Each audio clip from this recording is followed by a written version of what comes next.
Murdering someone is illegal. So is smoking weed in some states. Society tends to accept smoking weed more than they do murder, showing an example of scale when it comes to these crimes. Illegal immigration is also illegal. When someone comes here, they must pass through the proper legal process to become legal, which has been the standard for all of our lives and nationally since 1914. Regardless of affiliation, we see two sides upset with the establishment's handling of illegal immigration. On one, they advocate for more amnesty and less restrictions, while the other argues for more restrictions and less amnesty. Both having points about a broken immigration system, yet two starkly differing perspectives on it being acceptable. Immigrants by default aren't a good or a bad thing. As individuals, they carry a unique history and reason for wanting to immigrate. It's common to accept refugees in the USA, like many developed nations, when there are ongoing conflicts in unstable regions. The idea is to save people that are caught in the crossfire, a noble outreach from a nation to an individual, sometimes resulting in thankful and productive members of society who are willing to produce and thrive with the freedoms that they have in their new country. Becoming anything from employees to business owners to prominent figures like Gloria Estefan or Albert Einstein. The attempt is to bring people in who need help, with the hope and expectation that they will be appreciative and a net positive to our society. More commonly, people immigrate to the USA by choice. Some having more resources than the average American, and others wanting to relocate to have the chance at acquiring more resources.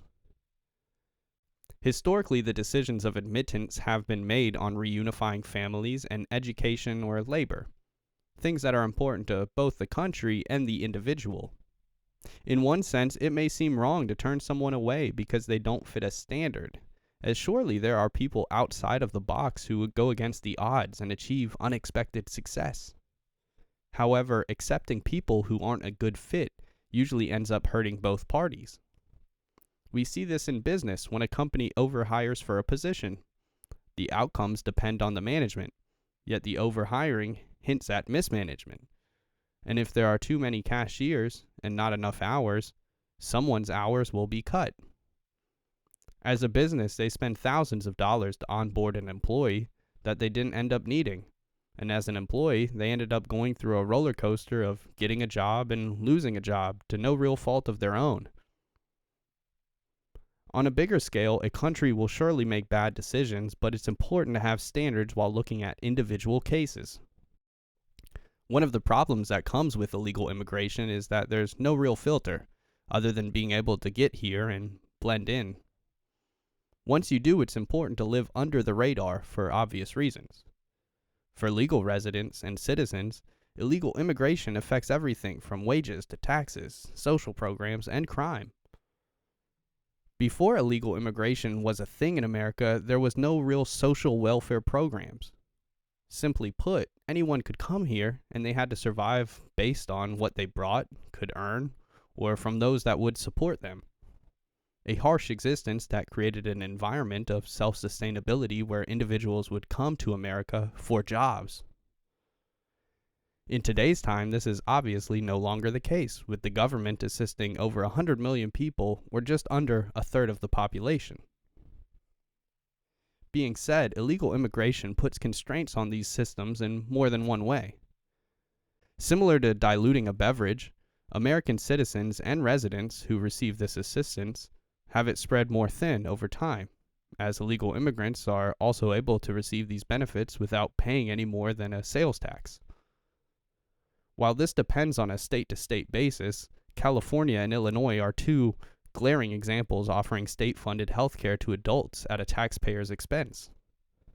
A taxpayer who is likely not offered state-funded healthcare as an adult. And as more spending happens, it's not uncommon to have budget increases or reallocations to help fund these programs. This does not include New York, who, as recently as 2024, has spent tax dollars to house, feed, clothe, and supply illegal immigrants with debit cards. Simply put, spending tax money that legal immigrants and citizens pay on people who do not participate in the greater system. Aside from the financial implications, we have seen this create strong emotions of betrayal and anger towards these establishments, especially as unbiased outlets publish fact checks that conveniently frame issues to debunk or confirm something based on their specific focal point in the claim, choosing to highlight strange or unexpected claims rather than providing insight on the general topic, creating debunks and confirms for clicks when the truth is usually mixed evidence. Aside from the media, it doesn't seem fair for the people, whether that's the immigrant that spent years in the process and thousands of dollars to do the right thing, or the natural-born citizen who makes $600 a week just to take home $450. As illegal immigration increases, wages are negatively affected.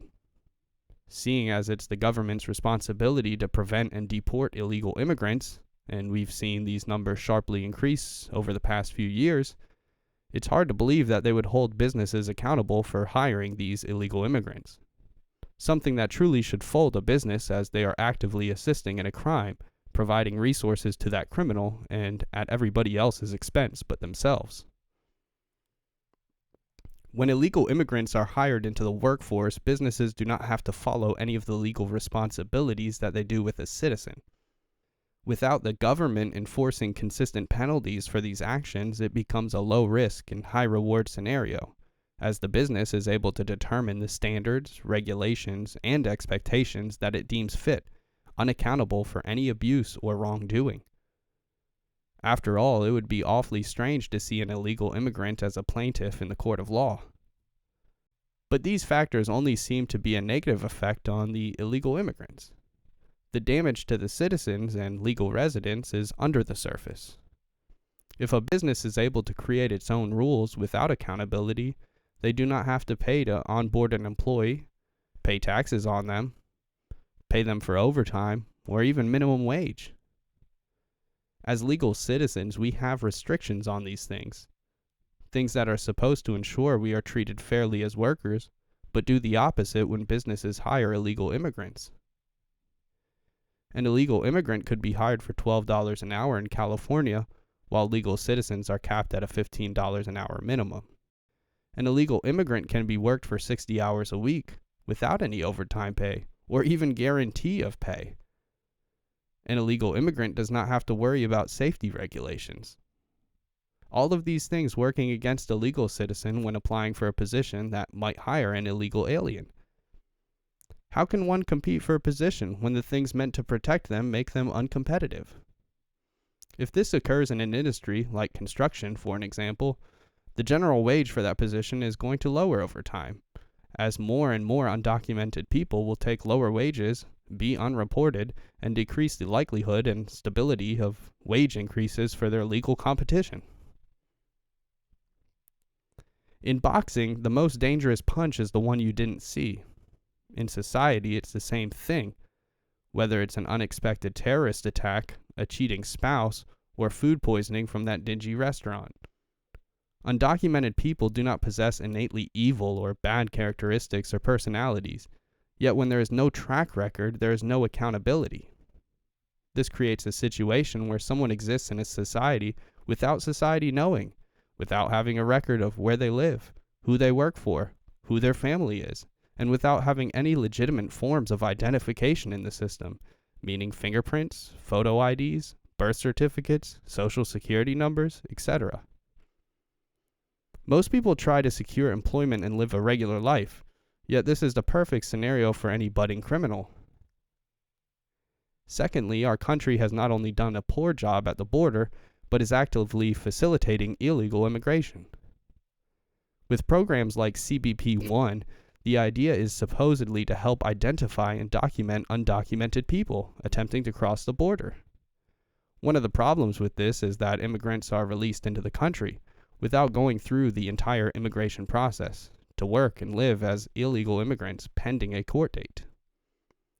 Another one being that no identification has to be present at the border, creating a situation where one can provide a fake name and have our government create a new identity for them in a new country as they participate in a new society without paying tax or having a baseline knowledge of customs, culture, or language. And all of this is supported by subsidies paid from legal tax-paying persons. To be short, this creates an intoxicating opportunity for those with malicious or selfish intentions. It also creates an intoxicating opportunity for those who wish to take their foot off the gas or receive some sort of assistance. While most of us want to do the right thing and treat people well, we would probably draw the line at supporting and housing a random person, as for one, it's a potentially dangerous situation. When it impacts us personally, we are not okay with this. Yet for some reason, when it doesn't, it's presented as acceptable.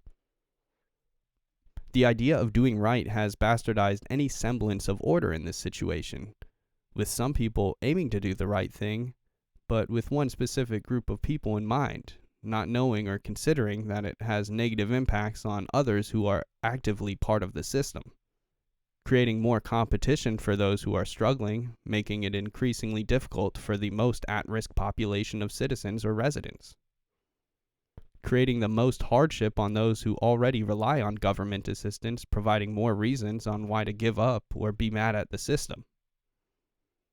The idea of doing right is noble, only so much that you don't do wrong to the people that you are responsible for. And over time, our government, for better or worse, has become more responsible over more citizens in more ways.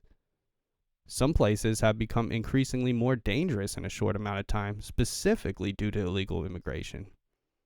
The lack of support from law enforcement, representatives, and state or federal agencies is not only irresponsible, but remarkably unexplainable, creating an environment of special privileges where someone is forced to leave their apartment due to threats of violence and potentially get a speeding ticket on their way out.